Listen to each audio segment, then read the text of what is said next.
ঈদের দিনের 10টি করণীয় সুন্নত। 1, ঈদের দিন আপনি মেসওয়াক করবেন। ঘুম থেকে উঠেই মেসওয়াক করবেন, এটা হচ্ছে ঈদের দিনের একটা বড় সুন্নাত। 2, ঈদের দিন ঈদগাহে যাওয়ার আগে একটা সুগন্ধি ব্যবহার করবেন। এটা কম দামি হতে পারে, বেশি দামি হতে পারে, কিন্তু অবশ্যই এটা ইউজ করবেন। ঈদের দিনে সুগন্ধি ইউজ করা, পারফিউম ইউজ করা, এটা হচ্ছে নবীর একটা সুন্দর সুন্নাত। 3 নম্বর হচ্ছে ঈদের দিন গোসল করা, তবে এটা ঈদগাহে যাওয়ার আগে করা উত্তম। 4 নম্বর সুন্নাত হচ্ছে, অনেকে দেখবেন ঈদগাহে যাওয়ার আগে ওই যে ঘুমায় গেছে ঈদের আগের দিন রাতের বেলা, ঘুম থেকে উঠে কোনো মতেই বের হয়ে যায়, এটা ঠিক না। ঈদের দিন ঈদগাহে যাওয়ার পূর্বে কিছু একটা মুখে দিয়ে যাওয়া খাবার খেয়ে যাওয়া উত্তম।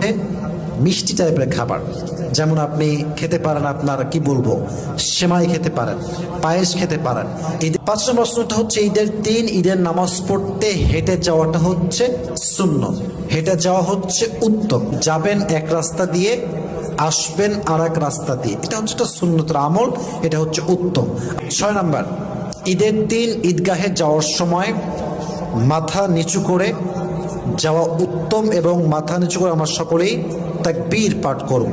তাকবীরটা হচ্ছে একটু উৎসরে আমরা পাঠ করব, আল্লাহু আকবার, আল্লাহু আকবার, লা ইলাহা ইল্লাল্লাহু, আল্লাহু আকবার, আল্লাহু আকবার, ওয়ালিল্লাহিল হামদ। এই তাকবীরটা পড়তে পড়তে আমরা ঈদগাহে যাওয়ার ট্রাই করব। রাজি আছেন তো ইনশাআল্লাহ? 7 নাম্বার, নিজেকে ভালো পোশাকে নিয়ে আসার ট্রাই করবেন। ঈদের দিন যতটুকু পারা যায় একটা ভালো পোশাক পরিধান করবেন। ঈদের দিন পরিধান করা হচ্ছে নবীজির একটা উত্তম সুন্নাহের শামিল।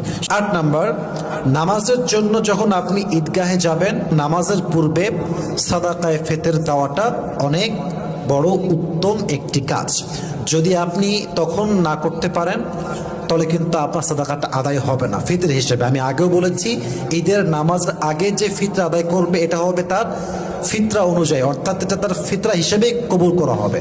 যদি ঈদের নামাজের পরে সে দান করে, এটা ফিতরা হবে না, এটা হবে সাধারণ একটা দানের মতো। অতএব ট্রাই করবেন আগেই দান করার জন্য। রাজি আছেন তো ইনশাআল্লাহ?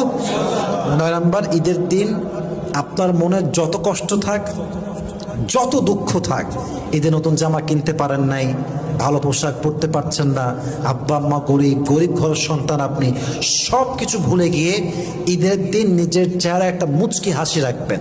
ঈদের দিন সমস্ত কষ্ট ভুলে, সমস্ত দুঃখ ভুলে চেহারা একটা মুচকি হাসি রাখা, এটা হচ্ছে নবীর একটা সুন্নাহের শামিল। সুবহানাল্লাহ পড়ে সবাই। আমরা আমলটা হচ্ছে আনন্দ, অভিবাদন বিনিময় করা, এটা হচ্ছে ঈদের একটা মুস্তাহাব আমল, একটি ভালো আমল, উত্তম আমল।